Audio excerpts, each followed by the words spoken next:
Hey friends, I just got in for my first gynecologist appointment and I thought I would come here and tell you how it went.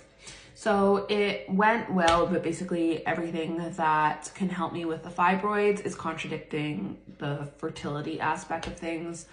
And so I kind of have to choose, what are we going to pursue? Are we going to pursue fertility? Or are we going to pursue management of the fibroids?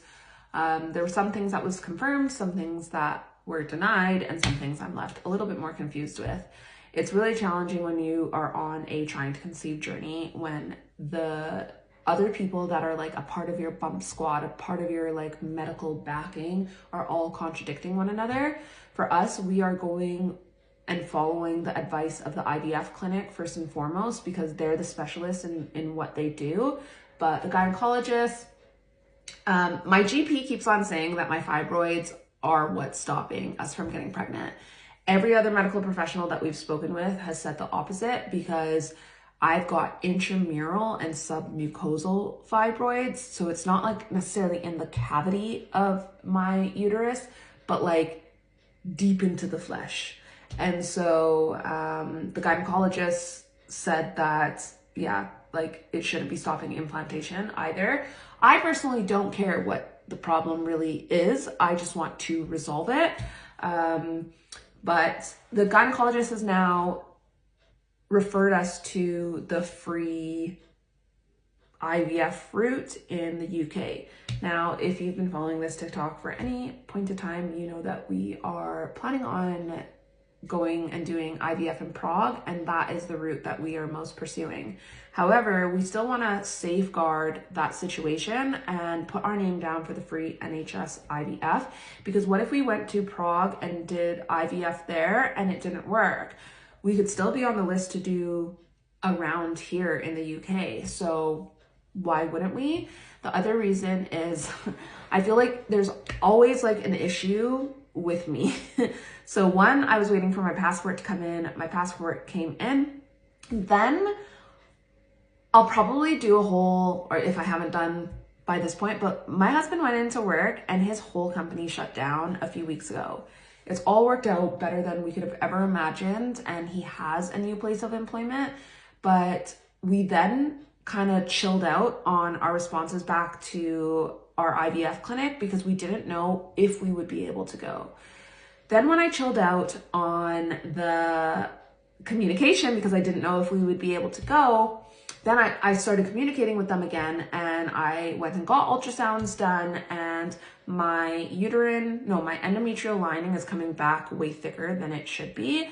And so they now want me to go on the depot shot, and my thyroid isn't where they want it to be to start IVF. And so they want me to start on some thyroid medication. And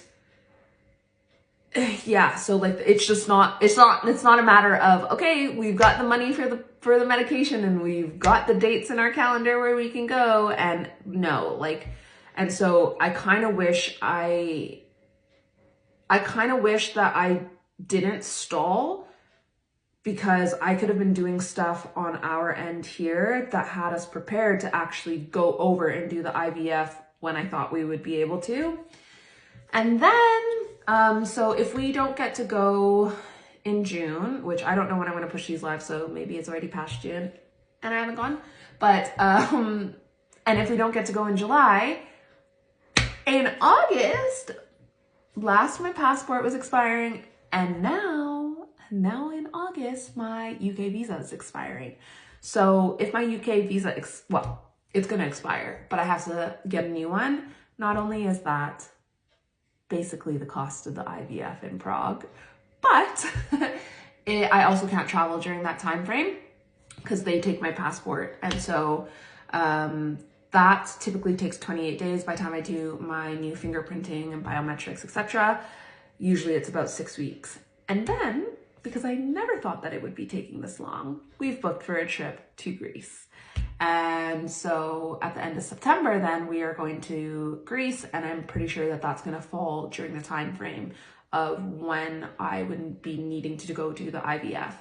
And so that brings us to October. And I've seen this trajectory happening for about 7 to 8 weeks now. And that's where that's where I started getting my act together to go get that stuff done for the IVF, because I was like, oh my gosh, if we don't go this month and this month, it could potentially be October before we can go. But I didn't anticipate my protocol ending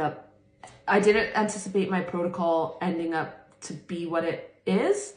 And so, yeah, that's where we're at. So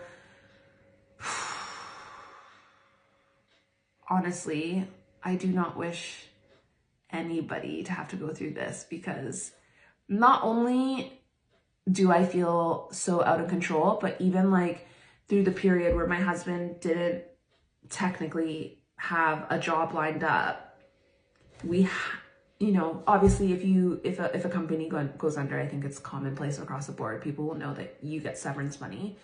And so we financially have way more put aside now because we had savings, and then now that severance money. And so I was like, okay, well, we're in a better position.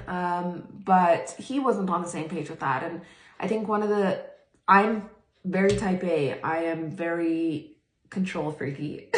And to not have then even the control of when we can go do this has really been getting me down. So I'm over it. I've come around the other side. I've been going to hypnotherapy, but yeah.